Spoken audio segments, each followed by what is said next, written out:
We are so lucky that we have Senator Gardner with us next. We're going to transition back to policy, and I could gush on and on about how great this guy is, except for I would sound like everybody else. So the great senator from Colorado is here. He is forward-thinking. He is a leader in innovation. He is our leader in 5G. He has put forth the airwaves bill in the Senate, which is our roadmap to actually winning the race to 5G.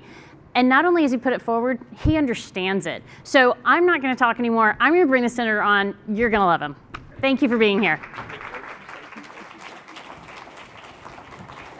Well, good afternoon, and thank you very much for the opportunity to be with you all today. And that was a kind way, I think, of saying, when you said we're going to transition out of policy, a kind way of saying you're going to move from people who know what they're talking about to people who don't know what they're talking about. So thank you very much for letting me be a part of this today. And I want to commend all of you for the work that you do within the industry. Wireless industry and the innovations that you have created, the communication opportunities, the technological advancements that you've created. I think about my upbringing. I lived in a little tiny town, still live there, a little tiny town in the eastern plains of Colorado. It's a town of about 3,000 people. When we were growing up, cable consisted of 12 channels.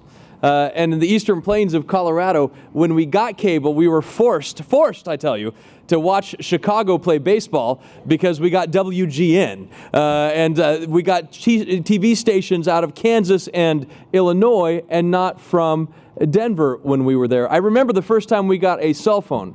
And it was, some of you may not remember the big old bag phones. Remember the bag phones we got? And if you plugged them into your car, your headlights dimmed on the car when you turned it on. I can remember the first satellite dish we had. And I know Dish is here as well, a great Colorado company. But I remember the first dish we had. This thing was as big as the car. And if you wanted to change channels, you had to wait like a while as you heard the hum of the actual satellite moving and repositioning itself. You remember all the advancements that we have made. And I always, when I'm speaking to high schools or junior highs, I always ask them, I said, you know, when I was your age, we were just on the cusp of getting email. In fact, I can remember the rough year that I sent my first email, right around the time I was leaving high school going into college. And I said, so I remember that was that was like the first breakthrough in technology. My parents can remember the first time that they really got a TV that they could get multiple channels in. My grandfather remembers the first time he had pizza. And so I mean, every generation has its own firsts. And I tell this group of kids, I say, so what will be the first thing that you tell your kids about? I remember the first time that I saw or used this new technology. It's pretty powerful to think about it. But it's powerful to think about us having that technology here. Because we made it, we found it, we discovered, I'm going to make up a word here, we innovated it in the United States. And you have to have the tools, the capability, and a government that gets out of the way to allow you to do that, to create that next level of innovation. Because it truly is exciting. I mean, you're talking about 5G that's going to allow us to build cities with no parking lots because we have automated vehicles driving around. It's pretty amazing what we can do.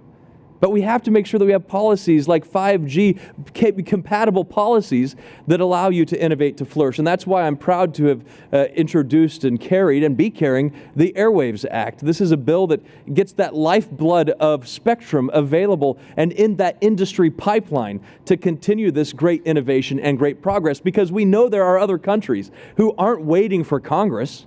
They're not waiting for somebody to get off the dime. They are actually doing the work now, getting spectrum made available because in their systems they don't have to wait for a Congress to do something. And we have to be cognizant of that.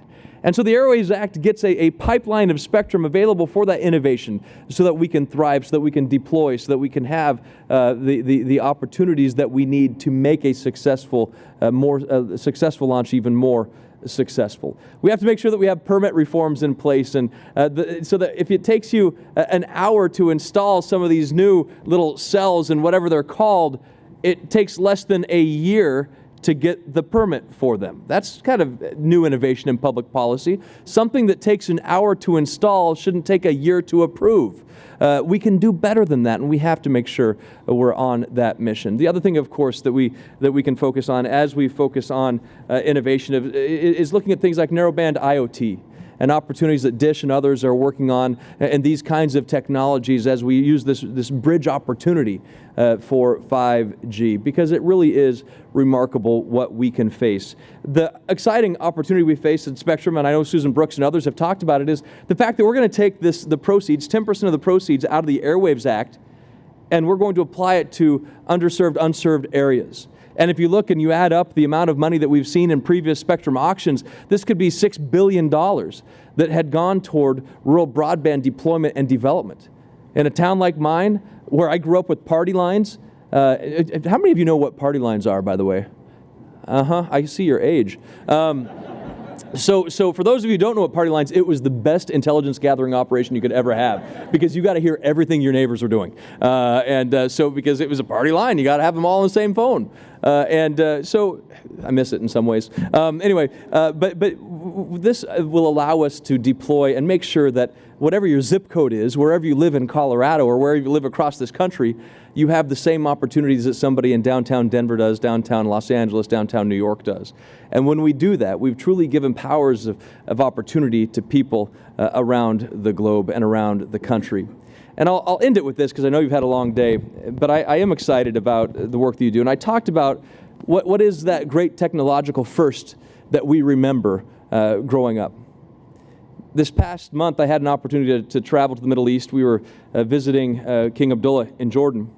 And as we were flying over Amman, Jordan, it was right around dusk, and I was looking down at Amman, and I could see streets filled with cars. The cars which were somehow a direct descendant of the assembly line that Henry Ford was the mastermind behind. In homes that were lit up and streets that were lit up by lights that are the ancestors of the work Thomas Edison provided. And of course, we were on an airplane that is the direct descendant of the work the Wright brothers did. All done right here in this great United States of America. And so if you think about what happens if we don't maintain that competitive edge, if we don't have the advantage of innovation anymore, if we somehow get in the way of creating more opportunities for the American people, that next invention that we're talking about, maybe it's not here.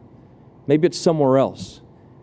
And when that invention, that big idea, that next big thing, that next first that we're talking about isn't from the United States, but it's over somewhere else, along with the jobs and the supply chains and the engineers and the scientists and the research, the development. And so we have an opportunity here to capitalize on the work you're doing to make sure that not only do we find it here, invent it here, we make it thrive here, and we can continue to thrive in the future. Thanks so much for the work you do. Thanks for the opportunity to work with you. Great job.